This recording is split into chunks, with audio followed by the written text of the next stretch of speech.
The most important meal of the day, second breakfast. Oh my God, Phil! Come on. It's our jingle. We're so Andy. Do you know what we are now? What are we, Phil? Classy. We are totally classy because we have a theme song. I love it. I love it. It's awesome.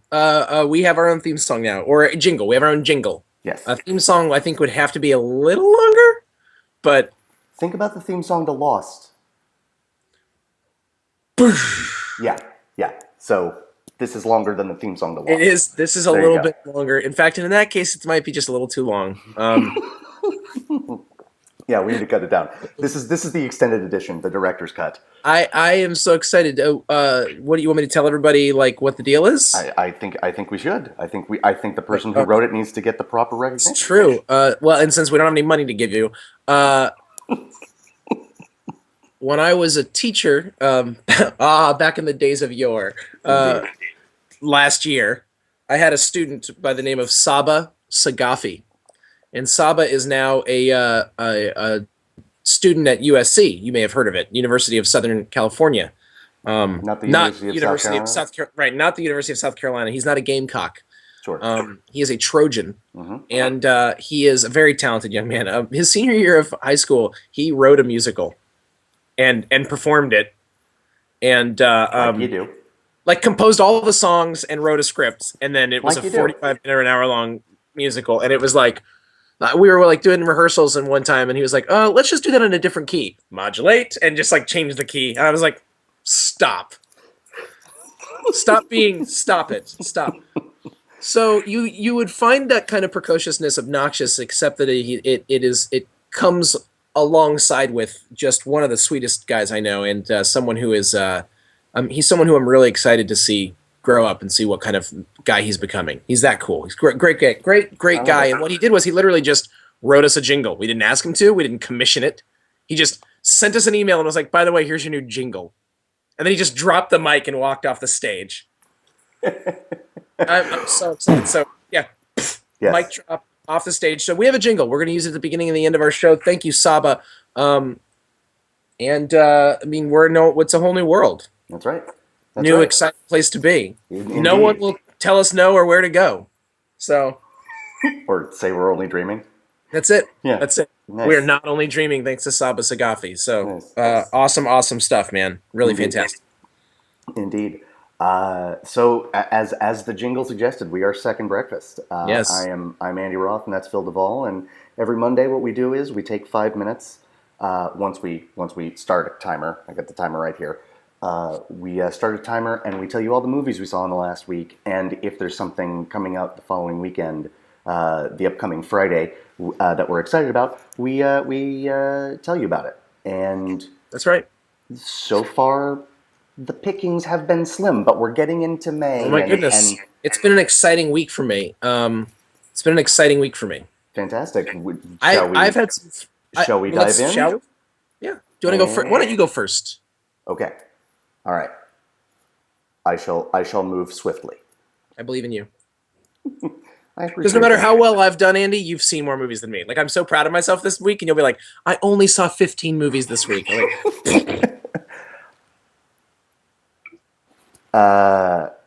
8 movies. son of a... No wife, no kid. I got six. Well done. Thank you. Seriously, Thank well you. done. Okay, here we go. All right, so, and the 5 minutes begins now. First movie I saw was a found footage horror movie directed by Barry Levinson, Right. titled The Bay. One of the many people who it's an ensemble piece, but one of the main characters is the main character, the woman from Cabin in the Woods. She was great. She was great in this. It's a really creepy movie. Like I enjoyed it. Good. I saw Oblivion. Yes. I saw Shoot to Kill, which is an old thriller starring Sidney Poitier and Tom Berenger. Like you do. It's amazing. It's so good. I saw the Project Melway movie for this week, Pocahontas. I saw a documentary about a ballet competition called First Position, that basically had me crying like a baby for the last half hour of it. It's unbelievable. It's like Hoop Dreams is to basketball, First Position is to ballet.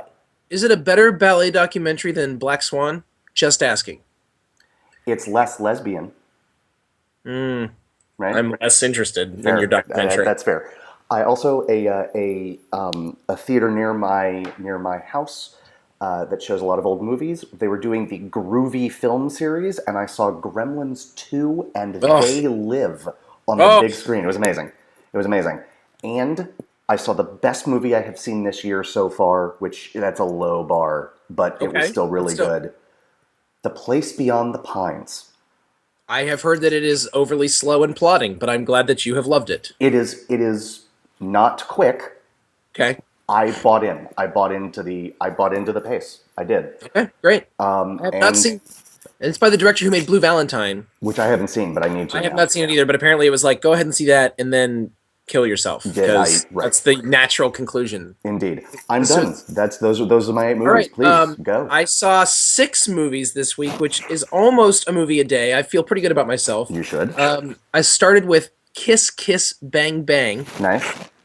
Which I thought was totally not terrible. It was literally incredibly, not credibly clever, but very fun, and short but pointless. It was probably on the positive side of mediocre. Yeah, I did not hate it actually at all, and if it was on TV again, I would probably watch bits of it. Sure. But it did not get me super psyched for Iron Man 3, which I was hoping it would do, to be frank. Fair. But I'm trusting Iron Man 3. I'm just excited for other reasons, so I'm not worried about it. Right. Okay, sure. I saw a movie that is in my top 5 favorite of all-time movies. I watched Searching for Bobby Fischer this week, literally because I've been writing a lot this week and doing a lot, and it was a crazy week, as we all recall. It was a really ugly week last week. And honestly, I just watched it so I could feel better about the world. Not kidding. I literally put it on in the middle of the day and was like, now I will watch this and then things will be okay. And Searching for Bobby Fischer is easily in one of my favorite movies, and one of those movies that will make you, it's like a balm, B-A-L-M, a balm, like a soothing balm for the salve, for the soul. Yes. It's like this, and not by the way in some chicken soup nonsense sort of way, but in like a real, like, makes you feel better about what humanity could be sort of things. I totally agree with you. It's a marvelous movie. From everybody all around. Saving Private Ryan, the wife and I watched. Okay. And I have not seen it since it was in the theater. And I watched it because we're doing the AFI Top 100, and we're in the 70s, and we're watching all the movies from, not the 1970s, but from the list list of 70s. We're just watching them whatever order we feel like it from the 70s. So we watched Saving Private Ryan. It was... I liked it a lot more than I thought I would. I hate the first and last scene so much, but if they were excised, I think the movie would actually be 4.5 stars. I mean, it is a really well done movie. Yeah. Pocahontas, Colors of the Wind, never seen that before. Yeah. Don't care if I ever see it again. Unfortunately, my daughter loved it, so I may end up having to watch it again. Which she called it Poo Poo Hata, which is amazing. That's a better title. But even though it's about an actual historical figure, that's a better title. I'm getting her back on. Well, we'll talk about that on Wednesday. But it is in almost no way. It's about as factual as Braveheart. Nice. I saw Oblivion. Nice. And liked it. I got 5 seconds. I saw Oblivion. I liked it way more than I thought I would. It is a fetching story about a 50-year-old having to choose between 2 30-year-olds. Very tough life. Indeed. 2 unbelievably attractive 30-year-olds. And last night I saw 42. It was everything everybody said it was, and I still cried like a dozen times. Indeed. Yes. Can't wait to talk about Oblivion. Can't wait to talk about Pocahontas, although yes. That was the week that was. What's coming up this week? Pain and Gain, if you're in the mood for a Michael Bay comedy. Nope. Other than that, nothing. Okay, I'm almost set. See The Place Beyond the Pines, but be prepared that it's really intense and you're not going to feel good after. Okay. That's it. And we've smashed through 5 Minute Monday, but regular viewers, we're still doing better than we used to, aren't we? Hey, we are. Hey, Andy, can we hear that jingle again? Yes, we can. So before the jingle, we are Second Breakfast. I'm Andy Roth. That's Phil DeVaul. We'll see you again tomorrow. Bye-bye. Enjoy the jingle. The most important meal of the day, Second Breakfast.